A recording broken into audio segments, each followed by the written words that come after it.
the first joint quantum information meeting seminar of the academic year.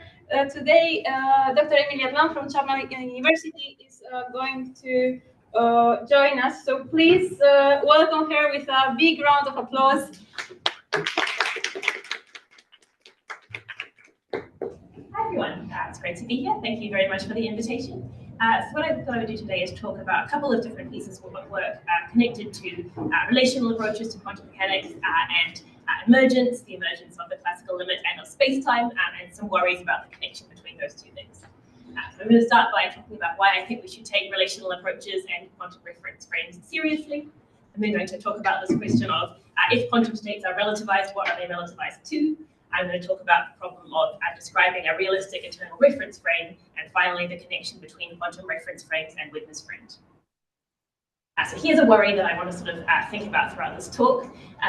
There are, I think, good reasons to believe that at least some and possibly all quantum descriptions are necessarily relativized to a physical reference frame or an observer or something of that kind.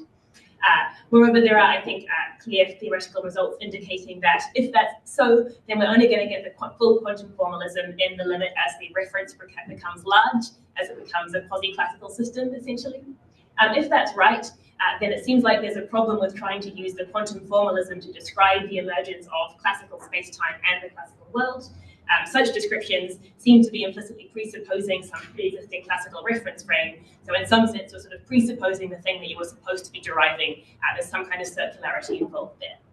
So I'm interested in thinking about what does it look like to describe the emergence of the classical world or of space-time without presupposing a classical background and classical reference frame.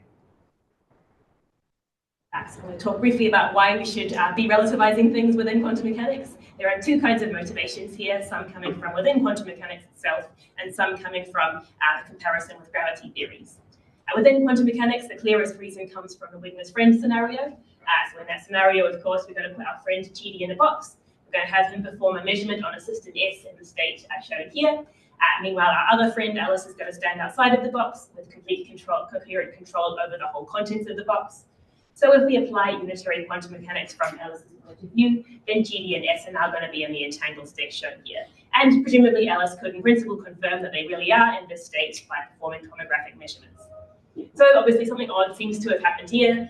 Seems natural to think that GD has obtained some specific outcome to his measurement, and yet it looks as though Alice is describing him as being in some kind of mixture of both outcomes at once. Now, of course, one way to solve that problem is just to say, well, actually, that's the wrong description for Alice. Really, the state just collapses universally for everyone at or around the time of GD's measurement, so we shouldn't use that state. But for reasons of sort of theoretical simplicity, elegance, perhaps relativistic covariance, we might prefer to try to maintain the universality of quantum mechanics. But what happens in this experiment if we try to say that quantum mechanics is always correct, both for Alice and GD, in that they can get the right predictions by evolving unitarily up until the time that they personally make a measurement? Well, in that case, after GD has made his measurement, the state of S, which correctly predicts his next measurement on S, if he makes one, is going to be either 0 or 1, depending on his outcome. And meanwhile, the state of S, which correctly predicts the outcome of Alice's next measurement on S, if she makes one, is this mixed state here that I just obtained by tracing out GD from the state on the previous slide. So we see that it looks as though S has two different states at one and the same time, one state that is relevant to Alice and another state that is relevant to GD. So what we learned from Wigner's friend scenario is that if unitary quantum mechanics is always correct for all observers, some degree of relativization of states is inevitable. That doesn't have to involve any kind of like weird radical subjectivity. All we're really saying here is that Alice's measurements are one set of physical events, GD's measurements are a different set of physical events. They're not the same events. We don't necessarily have to make the same predictions for both of them. You might think that the outcomes for the measurements should depend not only on the state of the system, but also on facts about who's doing the observing. So nothing particularly weird has to be going on here.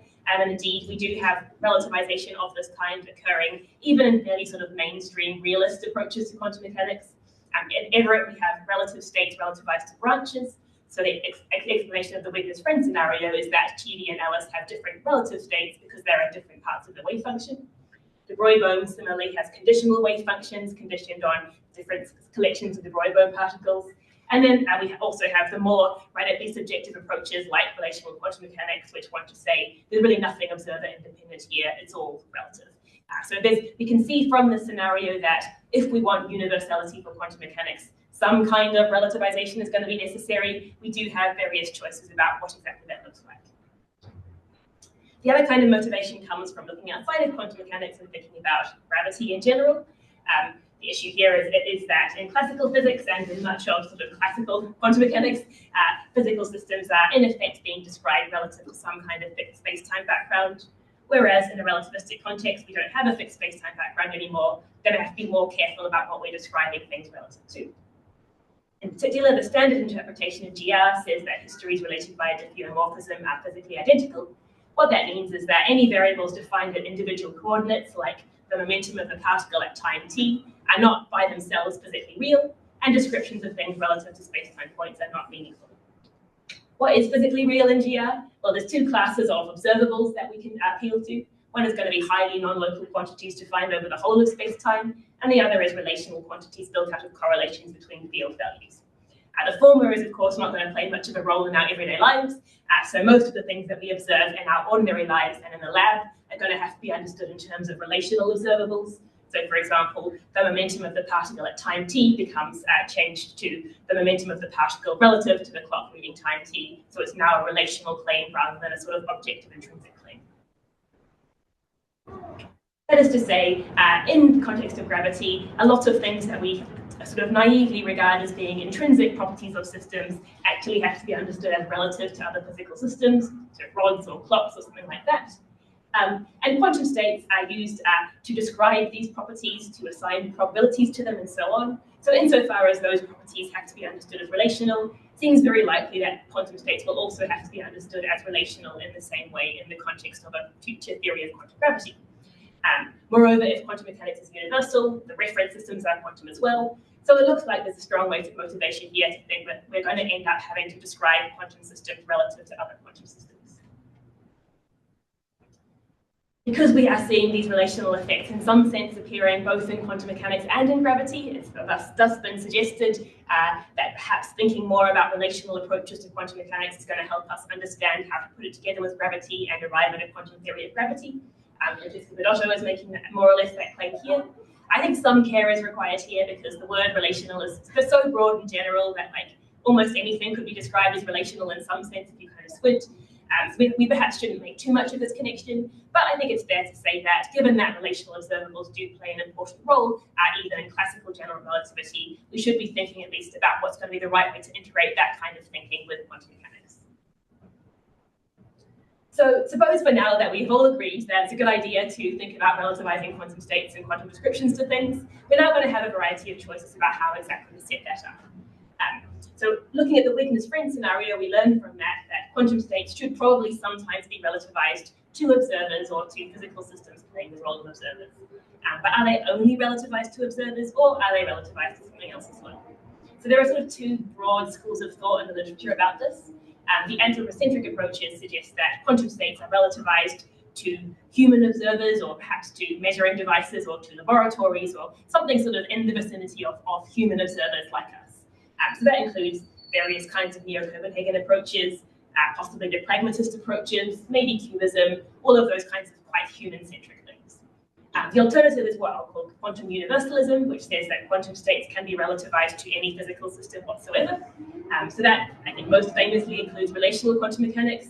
There are also some perspectival modal approaches that do this. And more generally, I think the quantum reference frame formalism, although it's not an interpretative approach, does seem to be taking a sort of universalist take on things, because one of the main goals is to be able to describe signed quantum states relative to all sorts of different reference systems. That seems to be universalist in flavor. So both of these approaches, I think, have some pretty major drawbacks. The anthropocentric approach is not appealing for realists in general, because realists tend to think that human observers and measuring devices in labs should all be described in physical terms and shouldn't have to play a fundamental role in the statement of the theory. I also think the anthropocentric approach isn't a great fit for what's going on the gravity side, because there doesn't seem to be any suggestion on the gravity side that relational observables have to be relativized to people in particular. They can kind of just be any kind of relational correlation. So insofar as wanting to sort of come together with the relationalism in gravity is an important motivation here. The anthropocentric approach doesn't necessarily seem like the right approach to take. The universalist approach is, I think, for me at least, more appealing on the conceptual grounds, but it does run into some significant technical problems.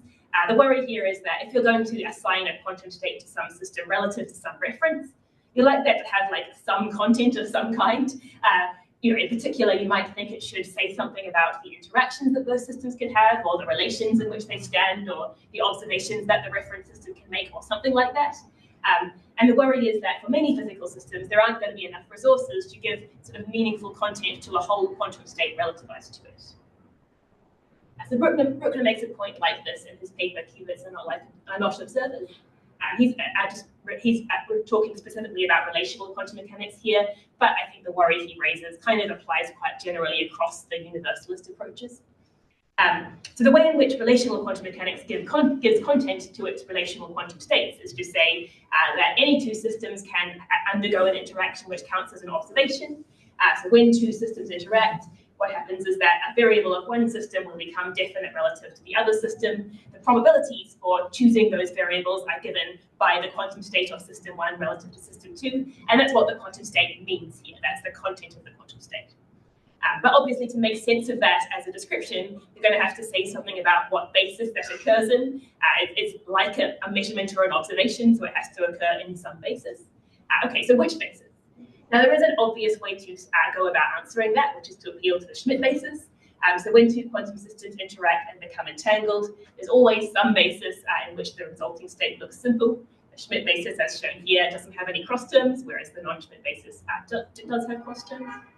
And it sort of makes sense to think you should imagine that the observation is taking place in the Schmidt basis, because there's a really natural interpretation of the Schmidt basis where the first term means the system is in state 0 and the observer saw 0, and the second term means the system is in state 1 and the observer saw 1. Less obvious to understand how you would make sense of the cross terms in the non-Schmidt basis. So great, if the Schmidt basis is unique, we have a sensible way to decide the basis of observation. But the Schmidt basis is not unique if there's any degeneracy in the coefficients of the entangled state. So if you're dealing with two really large systems, it's very unlikely that more than like 2 or 3 coefficients would be degenerate. And so perhaps you can just say, well, the Schmidt basis isn't quite unique, but it's pretty close to unique. Most of the possibilities are ruled out. You have some kind of like really small set of possible bases, and you can have a sort of approximate interaction or something like that. But for a pair of maximally entangled qubits, the Schmidt basis is not even approximately unique. Given any Schmidt basis, you can generate another one by just unitarily involving them both in a joint rotation. So therefore, you can have, for basically any basis of interaction between them is going to correspond to some Schmidt basis. You can't narrow down that basis of interaction at all. There's no structure you could use to tell you in which basis an observation between those two qubits takes place. So the worry is there's just not going to be enough structure for two qubits interacting to sort of single out anything that could possibly look like an observation in the sense we normally understand it. And so it therefore seems really hard to understand what it could possibly mean to write down like a quantum state of one qubit relative to another qubit. Seems like that just could not be a contentful thing to do. So because both the anthropocentric approach and the universalist approaches have some problems, I want to suggest that there's a third route here, which is perhaps more appealing if you're going down a relational route, and that's to adopt a kind of emergence approach. So the idea of the emergence approach would be to say we can always give a description of one physical system relative to another physical system, but that should reflect the actual resources available to system 1 to describe or interact with system 2, and therefore what's going to happen is that the description is only going to approximate the full quantum formalism in the limit as one of the systems becomes large. That is, the quantum formalism is going to be the right way to describe the physics of like microscopic particles relative to a conscious human observer or to another large thing, but it's not necessarily the right way to characterize microscopic particles relative to other microscopic systems. So that is going to allow us to solve Bruckner's problem because a qubit is very simple. The description of one qubit relative to another qubit is going to be very simple. In particular, I'm going to argue that we don't end up with multiple different bases. We end up with essentially just one basis, so we can't get a preferred basis problem like Bruckner describes. So the emergence approach, I think, has it sort of inherits some of the virtues from both of these two approaches. The emergence approach shares with anthropocentrism the idea that at least some characteristics of the quantum formalism probably reflect some sort of special features of us as observers, rather than intrinsic features of the systems we are trying to describe. In this case, the important feature of us is our size. It is the fact that we are macroscopic systems that has led to us arriving at the quantum formalism as the right way to describe microscopic particles relative to us. We shouldn't necessarily expect that the same formalism is going to describe microscopic particles relative to other microscopic particles. On the other hand, the emergence approach also shares with universalism the idea that human observers shouldn't be privileged in the formulation of the theory. We're not going to take humans as fundamental in this description. We're going to see humans as just the limit of some process that we obtain as we make our reference larger, and quantum mechanics is also going to be understood as the large reference limit emerging from some more general picture. Okay, so what do we do then if we want to go about describing the state of one system relative to another system in general?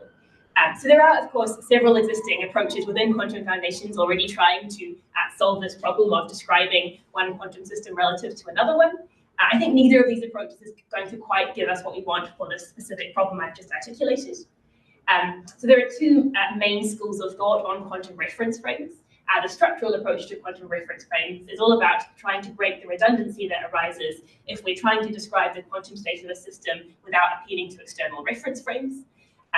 So basically the way that works is we take our system, we choose some subsystem of it, we perform some symmetry transformations on the whole state to make it look more nice from the point of view of S, and then we just use that to write down a state of the rest of the system relative to our chosen subsystem. And so that fixes a unique representation to the state.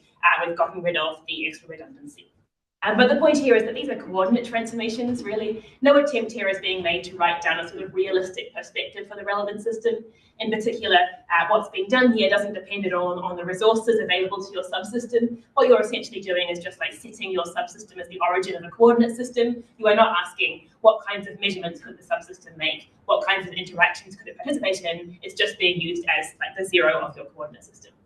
And this is sort of explicit in what people say about this formalism. So here, for example, we have Kramatal noting that having done this, you could then ask whether any observers might have access to the description you've given relative to this choice of coordinate system. But that's an additional question. It's treated as secondary. It's not really the point of the formalism. The other approach to quantum reference frames is known as the quantum information approach. This aims to describe what happens in situations where there is a sort of physically realistic observer who doesn't have access to a reference frame for some system, and we're trying to understand what operational task that observer could complete. So, for example, what kind of information can they extract from this system if they don't have, say, a position reference frame for it? So this, I think, is a bit more promising. This does seem to be trying to describe some kind of physically realistic, operationally meaningful perspective, rather than just doing a coordinate transformation. But the problem here is that the observer is classical. In the QI approach, we are not taking the extra step to going into the system and adopting an internal reference frame. We're just imagining a classical observer standing outside and making observations. So although this is more operational, it doesn't tell us anything about how to describe a quantum system relative to some quantum system that is not an observer, that is not macroscopic. We're going to need something more general to do that. Okay, so what do we do if we want to describe the internal state of one system relative to another? That is a sort of physically meaningful state that we can ascribe to one physical system relative to another that tells us something about the real relations between them and which doesn't presuppose a classical observer on the outside. Well, we don't really know what that should look like, but I'm going to suggest a couple of principles that we can use to constrain what that might look like. One is what I'll call intrinsicality. The thought here is that the internal state of one system relative to the reference should contain only information about the relationship between R and S by themselves, so it should be definable without reference to an external reference frame. The other is resource relativity. The internal state of S relative to R should scale in some sense with the resources available to R. And I'll take that to mean that the amount of information encoded in the internal state of S relative to R can't be greater than the information that could be extracted about the relation between S and R by some external classical observer. So the information is going to kind of scale up as we get more complex systems. There's a nice technical approach we can use to kind of encode those ideas. It's called root averaging. So the thought here is that if we're trying to describe a system and reference which are subject to a symmetry group G, such as the spatial translations, when we write down the state of those two things relative to an external reference frame, there's going to be redundant information in that description about the relation between the systems and the external reference frame. So for example, if the symmetry group is the spatial translations, when we write down their states relative to an external reference frame, that state will contain information about their respective positions relative to that reference frame. What we want to do is get rid of the position information and just be left with like the relative distance between them. We can do that by just averaging over possible states in such a way that all states related by the symmetry transformations are mapped to a single state. So there's a coherent approach to this and an incoherent approach. I'm going to use the incoherent approach here, just because that's usually understood as being the right approach for the scenario of an external observer who doesn't share a reference frame with the system, which is the scenario I said I was going to consider on the previous slide. So the incoherent group averaging just looks like this. We take our density matrix, we average over all the group traces, we get a mixture over the eigenspace of the generation of the group, which looks like that. So using group averaging, we can rewrite two principles I just suggested in a more technical form. So what we're going to say here is that we've got our two systems S and R. We want to write down the state of S relative to R. So suppose P is some property of S, like the spin or something, and we want the state of S relative to R to assign some probability distribution to that property. So we're going to say that that probability distribution should be the same as the distribution we could get from performing some measurement on the group average state of the two of them. So the thought is that the distribution that we get from looking at the state of S relative to R should kind of map onto the distribution you would get from an observer on the outside, looking at just the relation between them in an intrinsic way. Okay, so what does that lead to when we try to write down the state of some system relative to some reference? I'm just going to give an example here to try to illustrate that. So suppose we have a spin half system S, and we have a reference system R, which will consist of a single spin G system. So for these spins, the symmetry group is going to be the spatial rotations. Jointly rotating them together isn't going to change like the intrinsic relations between them. So let's start from a scenario where relative to the external reference frame, S is in the superposed state here, shown here, and R, we'll suppose, is in an eigenstate of maximal spin along the zero axis. That's a description relative to an external reference frame. What we want to do now is just remove that external reference frame. So the probability distribution over the value, applying the condition I gave you on the previous slide, we conclude that the probability distribution over the spin of S encoded in the internal state of S relative to R should be isomorphic to the result of measuring the two of them together in some group average state. So to get something non-trivial for that, we have to choose a measurement such that the operators commute with the rotation group. Only really one sensible option here, which is the total angular momentum operator. That does commute with the incoherent group averaging. And we can think of it as measuring whether the two spins are parallel or anti-parallel. So essentially what this measurement tells us is our spin half particle up or down relative to the axis defined by the reference system. So it is indeed telling us a sensible thing about the spin of the one system relative to the other system. Okay, so what happens if we do that measurement? Well, we can calculate that. We can see that they're going to be found to be parallel with the probability shown here and anti-parallel with the probability shown here. So what you see is that for small g, the probabilities that we get there diverge from the sort of theoretically expected ones relative to the external reference frame. The two spins are a bit more likely to be parallel than anti-parallel, so we get kind of a shift away from the theoretical probabilities that you get in the limit of a large reference. Okay, so what is the state of S relative to R then? So as a first attempt, you might just kind of cross out the coefficients and put in the new probabilities or the square roots of them to get a new state. But obviously that's not sufficiently general, right? It could be a relative phase, it could be a mixed state. So the more general form would involve putting those probabilities onto a density matrix. So obviously to define a two-dimensional density matrix, we need three parameters. We've only got the one parameter there, so we're going to need two more parameters. And the problem is that there's no other measurement we can really do here to get non-trivial probabilities. If you insist that probabilities must reflect measurements that you could make on the group average state, you're out of luck. There's no more non-trivial measurements you could make on that system. Sorry, yes? So how you arrive at these states? Which one? The first one, for instance. So the first one, I just took those probabilities and stuck them into the state. Yeah, but how do we arrive at those probabilities? So that comes from calculating the probability of performing a total angular momentum measurement on the two together. Okay. So you have two let's say, spin one-half particles. Yeah. And you perform a total angular momentum. Yes, I'm essentially checking are they parallel or anti-parallel. Okay, and one of the spins is in this alpha beta state? Relative to the external frame, yeah. Relative. Yeah, so that's the state. I think these are both states relative to the external frame, and I'm trying to go from those states to a description of the state of one of them relative to the other one. Does that make sense? Yeah. Someone else has a question? Yes. To get that density matrix that you just had up on screen, you need to be assuming that you can measure in 3 orthogonal directions. I assume that us being in 3 spatial dimensions doesn't count as a reference state, but we're taking that for granted. So here I'm just trying to write down a density matrix, and so I'm not necessarily assuming what any of the probabilities mean. I'm saying I have one measurement which yields these 2 probabilities, and now I have 2 more parameters that I have. The off-diagonal terms, you've used the canonical form for the 3. Yes, I mean, it's convenient, but you could use whatever form you use. You're going to have 3 parameters to fix the 2-dimensional density matrix. So you don't necessarily have to use the canonical form. It's just convenient. Yeah. So yeah, the problem is there's nothing you can do here to fix AX and AY. There's no more measurements you could do that would give you non-trivial probabilities. So the sort of the take home here is that there doesn't seem to be a meaningful quantum state of the spin half particle relative to the large spin system. Because you only have one option for a measurement, what you essentially end up with is just a classical probability distribution over the outcomes of one measurement. Which, recall, is what I sort of advertised that we would get for one spin relative to another spin. But this, I think, is essentially the solution to the problem put forward by Wigner. We don't have multiple bases available to us, we just have one basis.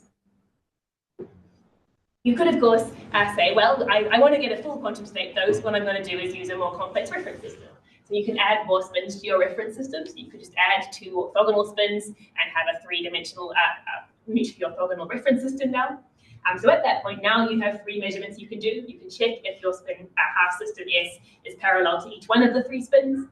Of course, you can't do all 3 on any one system, but that's just the same with any sort of tomography situation. You have to make many copies and try different measurements. But the point is that you now have enough independent parameters to arrive at an accurately defined density matrix. So if we just do the same calculation again with the 3 different parts of our reference system now, we're going to get a density matrix, and the block vector of that density matrix is as shown here. So what you might notice is that this is still not a valid density matrix. The magnitude of this vector is in general greater than 1, so it's not in fact a valid block vector. So the take home here is that even when we have 3 dimensions for our reference system, we still don't get a full quantum description. So intuitively, why that happens is because we sort of saw earlier on that when you perform your measurement on parallel or anti-parallel, the 2 spins are sort of attracted to each other. You're more likely to find them parallel than anti-parallel. What that means is if you start out with a situation in which your spin half particle is in an eigenstate of maximal spin along one axis, that means you're maximally certain about the spin on that axis, and so you should be maximally uncertain about the spin on the other axis. It should be 50-50.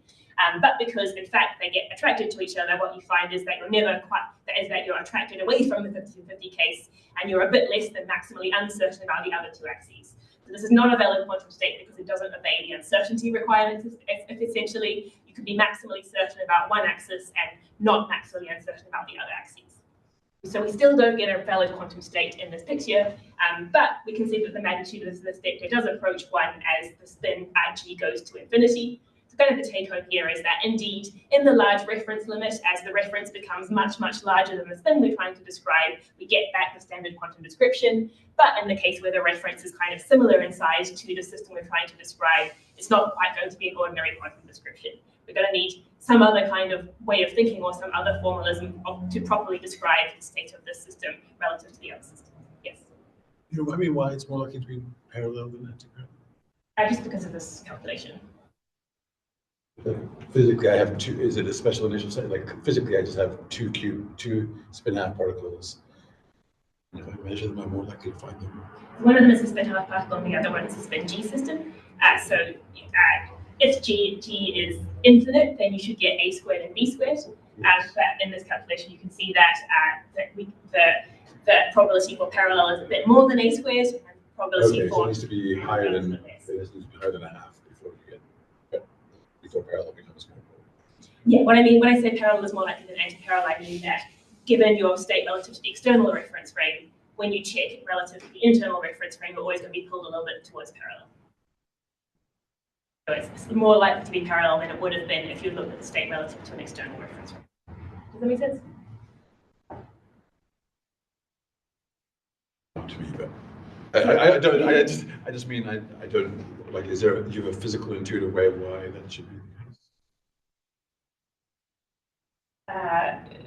I don't have a particularly strong intuition other than the result of this calculation. Yeah.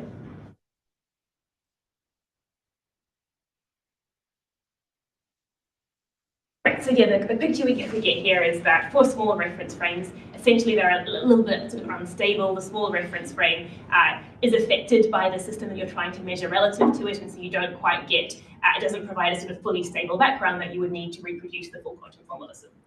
We can also see that a little bit more generally by looking at features of the group average state that we're using to define the internal state. So given the way that I defined the internal state of S relative to R, we can see that the information content of that state is going to be equal to the mutual information between R and S in some group average state. And if we assume that it's a quantum state, then the maximum information content of a state in the internal state space is just going to be the log of the dimension of that internal Hilbert space. So what does the group average state look like? Well, it's block diagonal. Each block corresponds to one of the invariant subspaces for the relevant group. And so the von Neumann entropy of that matrix is just going to be the sum of the von Neumann entropies of the blocks. What that means is that if there are no non-trivial invariant subspaces, the mutual information is 0. And that what that means is we don't get a proper quantum state at all. We don't have a Hilbert space. In the case where S and R don't individually have any non-trivial invariant subspaces, but together they have one non-trivial invariant subspace, then we can just pretty straightforwardly calculate that the mutual information is going to be equal to the dimension of the invariant subspace. So the thought here is that, roughly speaking, the dimension of the internal state space of S relative to R, given the convention I've suggested, is going to be upper bounded by the dimension of the invariant subspace of them both together. So again, what we sort of see here is that we get not quite a full quantum description for small systems, but as we get larger and larger, we're going to get closer to the ordinary quantum description. In particular, there's no invariant subspace for 1, 2, or 3 qubits, but there is a subspace of dimension 2 for 4 qubits. That basically corresponds to what we saw in the previous example. You need a reference frame made up of 3 independent spins before you can get a proper sort of quantum size description of a single qubit. So that is to say, you need 4 qubits to get a Hilbert space of just 1 qubit. So that kind of matches the prior result. We need that set of 3 reference systems to get a full quantum state space for our 1 qubit. Considering larger examples for an array of n qubits, if x is the number of qubits we can encode in the invariant subspace, then the ratio of x to n behaves as 1 over 3 over n times log n over n in the limit of large n, which is to say, for a large enough number of qubits, the internal state space essentially fits just the whole of the original Hilbert space. So in that limit, we just recover the original quantum description. So again, what we see here is that, sort of as promised, quantum mechanics re-emerges in the limit of a large quasi-classical reference frame, but you don't quite get the full quantum description for smaller systems. Okay, so one consequence here is that we can straightforwardly solve Bruckner's problem. The internal state of 1 qubit relative to another qubit is just a classical probability distribution over 2 outcomes. Only one possible measurement. There's no possible preferred basis problem once you recognize that the state of one qubit relative to another shouldn't be a full Hilbert space. But on the other hand, if you buy the story that I've told, this does pose some problems for emergence involving quantum mechanics, both the emergence of the classical world from quantum mechanics, and if you're interested in quantum gravity, the idea that space-time emerges was also going to have some problems here. In particular, if quantum states must be relativized to a macroscopic system, as I've argued, then presumably quantum states of space-time must also be relativized to a macroscopic system. It seems to me that the idea of a macroscopic system necessarily presupposes some kind of background space-time. There's some kind of worry here for approaches to quantum gravity that want to get space-time to emerge. It seems like there's a potential circularity here in that they're sort of presupposing space-time in the description that they're trying to give of the emergence of space-time. The question here about how to proceed if you really want to get space-time to emerge from something that was non-spatiotemporal to start with. Of course, there's going to vary sort of framework by framework. You might start from some substratum and then go directly from that substratum to appropriate relational descriptions, in which case maybe the substratum itself doesn't have to be relativized to a macroscopic system. But I think the points I just made give us at least some reason to be careful about the assumptions that are being made about the nature of that substratum. Most of the programs that are doing this assume that the substratum is in some sense quantum. But if the state of one qubit relative to another is not quantum in the ordinary sense, then plausibly the intrinsic description of two qubits by themselves is not going to be quantum in the ordinary sense. And then the intrinsic descriptions of whatever underlies all of that in terms of a sort of non-spatiotemporal substratum might also not be quantum in the ordinary sense. So that's just kind of a warning about thinking about whether we should really expect that that description should be quantum in nature. In particular, if you take seriously the idea that we have to give descriptions relative to reference frames, one possibility that's important to keep in mind is the thought that space-time itself might be a thing which in some sense emerges relative to a reference frame and may not be well defined in the absence of a sort of appropriate choice of reference frame. And I think this can be illustrated by considering a Wigner's frame scenario, in particular if we think about the case of the Wigner's frame scenario where the variable measured is spatiotemporal, such as spin associated with direction in space-time and the rotation group. I think we can get some insight into the Wigner's frame scenario by taking seriously the idea that we don't necessarily have a predefined shared space-time background between our observers. Okay, I'm going to talk now about Wigner's frame. So I talked already about the original Wigner's frame paradox. I want to talk now about the Bong et al. Paradox. So there are various different extended Wigner's frames paradoxes of various kinds that have been discussed in recent years. The Bong et al. One is probably the most interesting one from my point of view. The thing that's interesting about it is that most of the other paradoxes are like third person in nature. That is, they obtain a contradiction by assuming that quantum mechanics must hold universally on any space-time slice. In particular, they assume that quantum mechanics must make correct predictions for a pair of joint measurements on a space-like slice, even if no individual observer could see both of those. The Bong et al. Paradox is a bit stronger than that. It obtains a contradiction just by assuming that any individual observer is going to see the predictions of quantum mechanics. So in that sense, it's sort of making a stronger claim than the third-person ones. So the Bong et al. Paradox works like this. Ellis and Chidi perform measurements on two halves of an entangled two-qubit state. Then Bob is going to keep Ellis's laboratory in a coherent state and perform a measurement on it. And meanwhile, Divya is going to keep Chidi's laboratory in a coherent state and perform a measurement on it. So the way we can make this be a first-person paradox is by making the following move. We note that although Bob has been instructed to keep Ellis's laboratory in a coherent state and perform a certain supermeasurement on it, Bob could, of course, just give up and instead go into the laboratory and ask Ellis what her result was. And that is to say, on any given run of this experiment, Bob could obtain either the value B from the measurement he's supposed to make, or he could obtain the value A by just asking Ellis about the result of her measurement. And likewise, Divya could either obtain the value D by performing the measurement she's supposed to make, or she could go into the lab and find out C instead by talking to Chidi. Moreover, of course, presumably Bob and Divya can talk to each other at the end of the experiment and share their two results. So what we get is the conclusion that on any given run of this experiment, Bob can choose between finding out the values of the variables BD, BC, AD, or AC.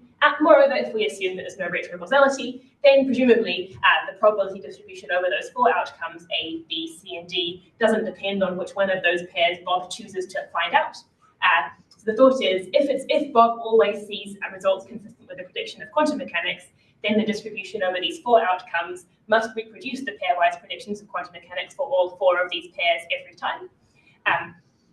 But the punchline is that if we assume locality, no retrocausality, no superdeterminism, this can't be done. There is no such probability distribution. We're not going to be able to reproduce quantum mechanics for all four of these things. Okay, so obviously one way to solve this problem is just allow non-locality or retrocausality. But suppose we want a more sort of relational solution building on the things we have previously discussed. So a lot of discussion of these paradoxes has hinged on the idea that we could deny a postulate that's called absoluteness of observed events.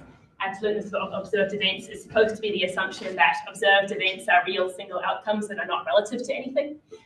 So denying absoluteness of observed events seems to allow us to say there's just no fact of the matter about the relation between Ellis's observation and Bob's observation. There's only facts about Ellis's observation relative to Ellis and facts about Bob's observation relative to Bob, there's no probability distribution over all four together, so it doesn't matter that we can't write down one which respects all the predictions of quantum mechanics. I think that's a very bad way to solve the problem, at least to some really bad epistemic problems. In particular, it seems to force you to say that when Bob gives up and goes into the lab and talks to Alice, what he hears is in some sense not a real accurate reflection of what she actually saw. In some sense, Alice's observations are just completely inaccessible to Bob. He's kind of locked within his own world. He can't contact Alice or find out what she saw. That seems to me like it's just going to undermine nearly everything we do in science, all of the practices that we sort of appeal to when we have to do experiments together and compare with other scientists. So I don't think we should do this. This is a bad idea. There is an alternative, though, which I think allows us to have some of the things that are appealing about that solution without all the serious epistemic problems. And that involves saying that there's no fact of the matter about the orientation of Alice's axis relative to Bob's after she does her experiment, but there is a fact of the matter about what Alice has seen. That is to say, on every run of the experiment, either Alice sees that the spin is parallel with her axis, or she sees that it's anti-parallel with her axis. That's an absolute fact. That's really, really a fact of the matter that is true regardless of from anyone's point of view, and Bob can find out that fact if he goes in and asks her. But at the same time, there's no fact of the matter at this time about the orientation of that axis relative to Bob. So there's a fact of the matter about what Alice has seen, but there's not necessarily a fact of the matter about what the spin is relative to Bob at this time. The reason I think this is sort of plausible is because in order for Bob to be able to perform the measurement that he does to get the value B, he has to completely isolate Alice from her surroundings such that no information escapes from Alice's laboratory.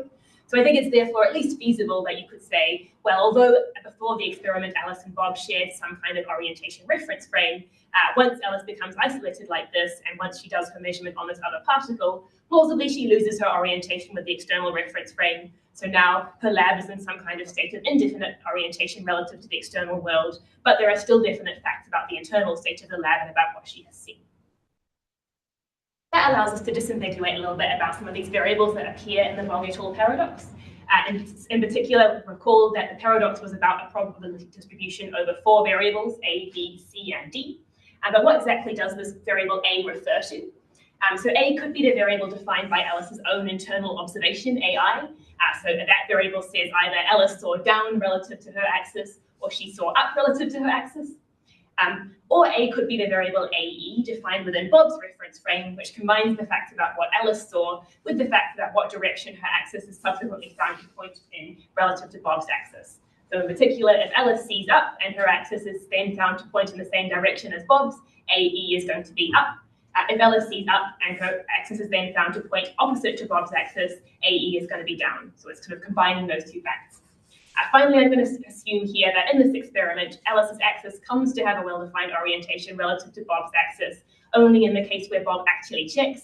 So that's when he goes into Alice's lab and talks to her. He doesn't measure to find out B. So that is to say, the variable B and the variable AE are never defined together. On any given run, one of them exists and the other one does not necessarily exist. We don't have facts about both of them together. Okay, what then does the assumption of absoluteness of observed events require in terms of those different variables? Well, it seems to me that absoluteness of observed events should be understood to be talking about the 4 variables A, I, B, C, I, D. That's because the variables A, I, and C, I are the ones that are to do with what is actually observed.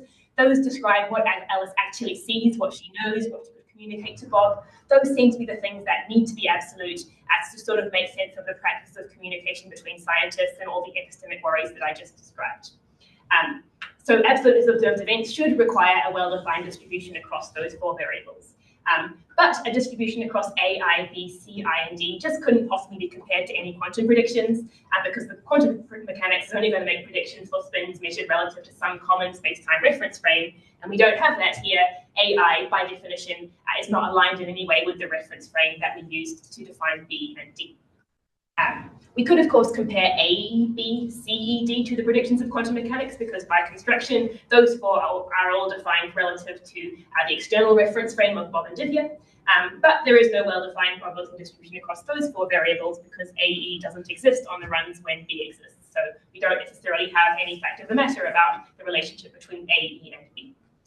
So the thought is that by making this distinction between what Alice has seen and the direction of her spin relative to Bob, we don't have to violate any quantum predictions, but we do get to keep absoluteness of observed events in the specific sense that there is always a fact of a matter about what Alice saw, and if Bob asks her, he will find out what that fact is. So this solution is basically drawing on the thought that the theory has certain symmetries that we can appeal to. So I'll say here that a theory has a symmetry if there's a class of transformations which leave its equations of motion and solutions unchanged. Seems natural to say that those transformations, when applied to the world as a whole, do not produce physically real change. So applying a transformation like this to a proper subsystem won't change anything about the internal state of the proper subsystem. It presumably won't change anything about the perceptions of any observers contained within that subsystem. But the transformation may still be physically meaningful and detectable when we can compare the subsystem to its environment. So in particular, a variable of the subsystem which is changed by these transformations will not be meaningful when we consider the subsystem in isolation, won't change anything about what's observed within that subsystem, but can still be meaningful when compared to an external reference frame. So in the example I've just given you, the theory is presumably subject to a rotation symmetry, so rotations don't change the internal state of Alice and her laboratory. In particular, a claim like Alice has seen the spin parallel to her axis seems like it should live in the invariant subspace with respect to rotations. So rotating Alice's whole laboratory isn't going to change the facts about she saw parallel or she saw anti-parallel. That's an invariant under the rotation group. But rotations of Alice's laboratory are nonetheless meaningful with respect to Bob's external laboratory. So we can potentially imagine a superposition described from Bob's point of view that looks a bit like this. So here, the states P and P prime are states of Alice. Those represent states which are internally the same for Alice. So they both describe Alice as having observed the particle to be parallel to her own axis, but they are different relative to Bob because they have different total orientation relative to him. So those are sort of rotated states of Alice's laboratory. They're internally the same, but they look different to Bob. So that's why we can have this superposition. In this superposition, Bob sees Alice as being in sort of two different orientation states, but nonetheless, Alice's sort of conscious experience is the same in both branches. The internal state of the laboratory is the same.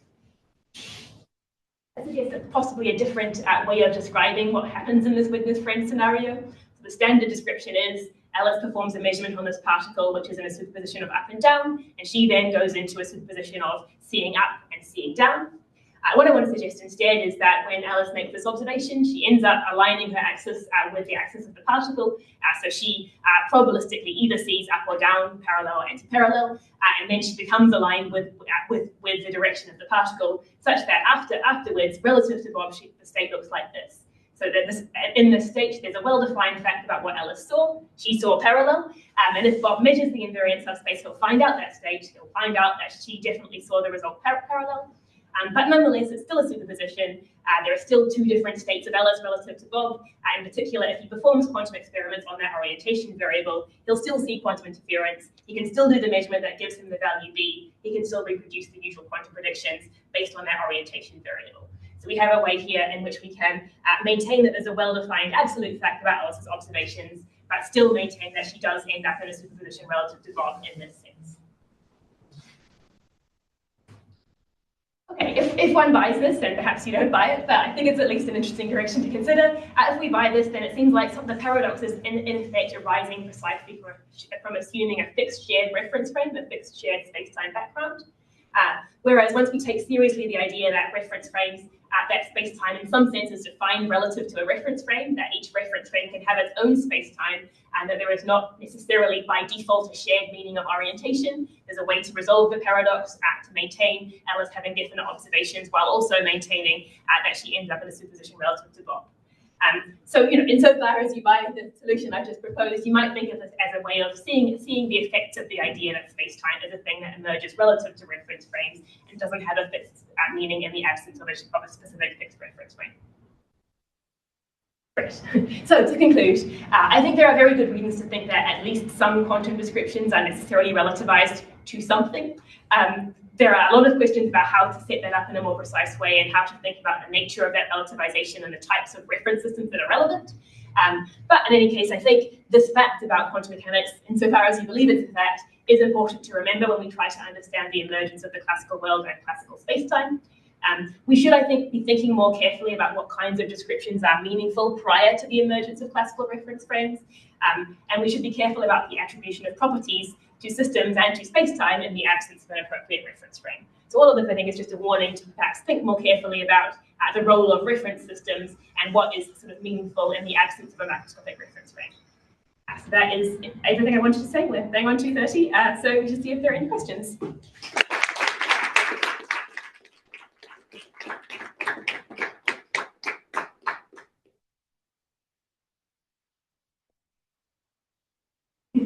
So I was saying, we have this description of now a quantum system relative to another quantum system. For example, we had like a block vector, but the magnitude isn't equal to 1. So can we do dynamics on this system now? Like what's going on with that? So I certainly think there would be some dynamics.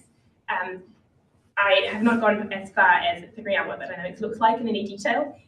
So certainly what you could do would be describe the dynamics relative to an external reference frame, and then at each step stop and go and look in the internal reference frame and see what happens. And I would hope that you would arrive at some reasonably nice description of the dynamics. I have not done that yet though, so I can't guarantee that. So if my understanding is correct, you have analyzed when quantum mechanics appears relative to some system, given that, let's say, objectively, you have quantum mechanics. So what I've done is assumed that the informational content of the state of one system relative to another is upper bounded by what would be seen by a classical observer, assuming that upper bounded by what a classical observer could see about the relation between them if they didn't share a reference frame. So I'm assuming that quantum mechanics is a correct description of what the classical observer would see, and I'm using that to place a bound on what the state of the system relative to the other system looks like. Does that make sense? Okay, so you have a classical system, and then this classical system analyzes how this quantum system sees this other quantum system, more or less? Yeah, basically, yeah. Okay. So the conclusion is that this one will not see this one as being in a quantum state. Because I don't know if that makes sense, this idea, but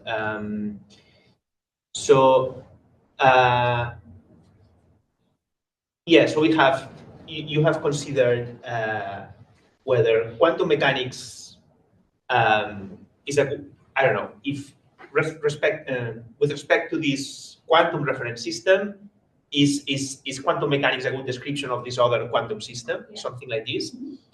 And could one ask this idea, but instead of putting that the background theory is quantum mechanics, say, what would be the conditions of a background theory, whatever, so that the description of these quantum reference frames of these quantum systems is quantum theory, at least in some limit or something like this. Does this make sense? Yeah, I mean, I think that the problem is that we can't directly look into the reference frame of a qubit or something. So the only thing we can do is think about what it looks like from the outside, and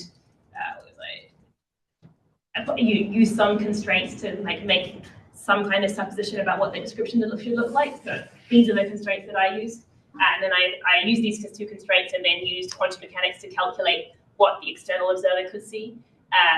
I don't know if that's the right thing to do. I think that's a reasonable thing to do. Certainly, there might be more general things you could do. Both of these constraints seem kind of reasonable to me and do make sense. But I don't claim this is a unique possible thing that you could do. I do think that what we see here seems to me sensible, and that it seems plausible that you should indeed have this sort of story where you get the emergence of quantum mechanics in the large reference limit. So in that sense, I have some confidence in their overall story. The specific details, I agree, there are other options that you could have taken to try to implement that. We have a question from the Zoom, if that's okay. Professor Sugato, are you there? Hello. Hello, Emily. Very, very nice talk. Yeah, can you hear me actually? Yeah. I can, yeah. Yeah. So while I have kind of two short questions, one more on the philosophical side, which is, I guess you're not addressing the emergence of the like Born rule for the probability. So you're kind of when you have a model, it's more like the basis, the preferred basis only. That's what you're answering here. Yeah, I mean, I think I was for at least one way of thinking about it is to use relational quantum mechanics, and in relational quantum mechanics, the Born rule is just a primitive postulate. It's just postulated that variables will take these values. Okay, thanks. Yeah, and the other question is like kind of it's a short hop, I guess, from spins like conservation of total spin to like the Lorentz group. Is very close. The spin group is a subgroup of it, and it is Lorentz. So, have you tried to see what states would look like if you took the full like the Lorentz group?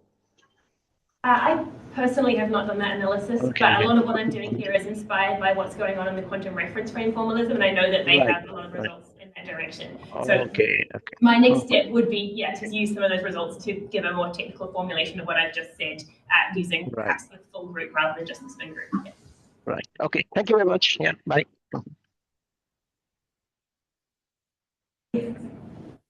So going back to the Wigner's friend scenario, if you've got Alice in a room sort of all by herself and you haven't measured what's going on in there,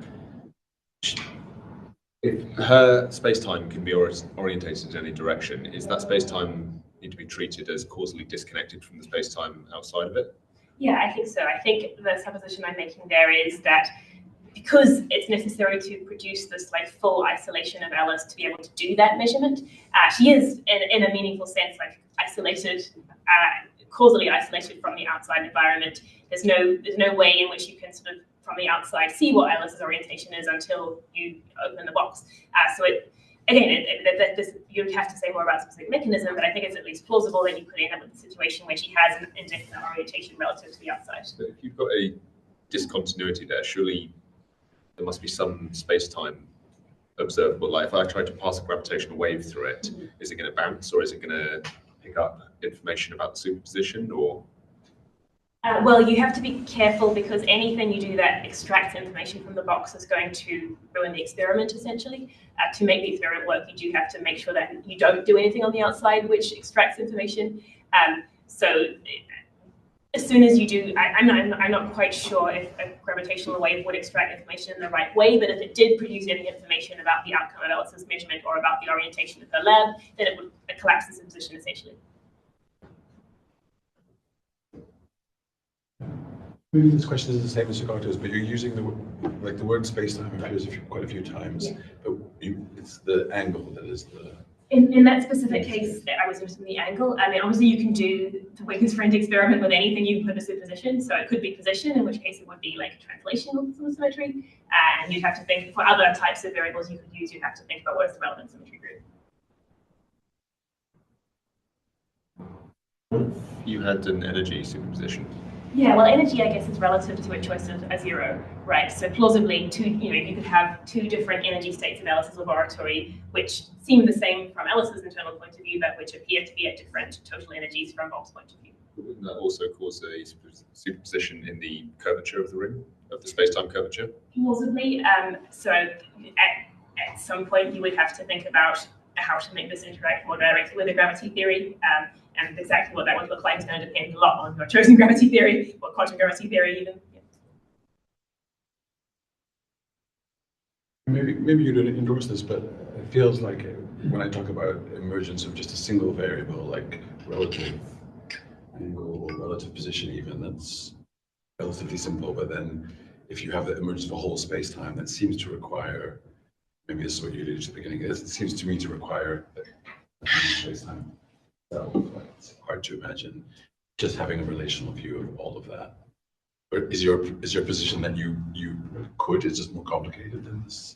I think it's very plausible that we should think of space-time as emerging relative to a reference frame. But I'm not going to claim I know how to construct that. I think there are partly because of the role of relational observables in GR. There's a sense in which even in classical GR, our sort of experienced phenomenological space-time is like relative to a chosen reference. I think there's also different things you could mean by space-time. There's space-time as we sort of experience it at navigation, and there's a more abstract, like Minkowski space-time or space-time curvature, which is in some sense perspective independent. You would want to understand how those things come together.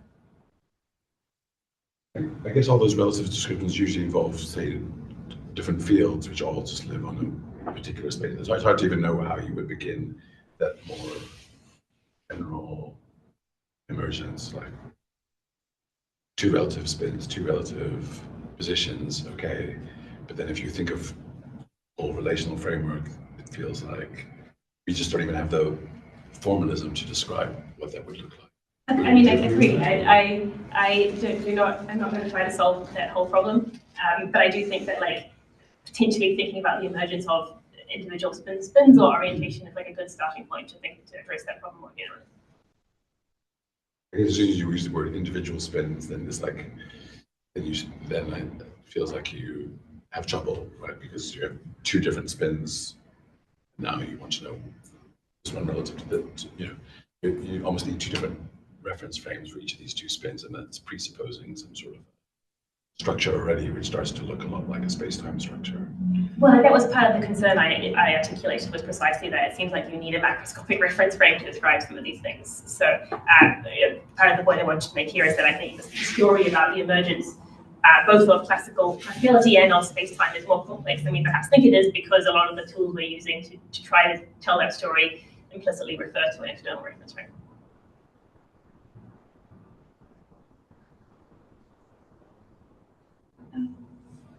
Any other questions, either from the room or the Zoom? Now I'm going to stop the recording in case anybody else just wants to ask a question but feels too shy to ask it while the recording is on. So I guess that what you really think.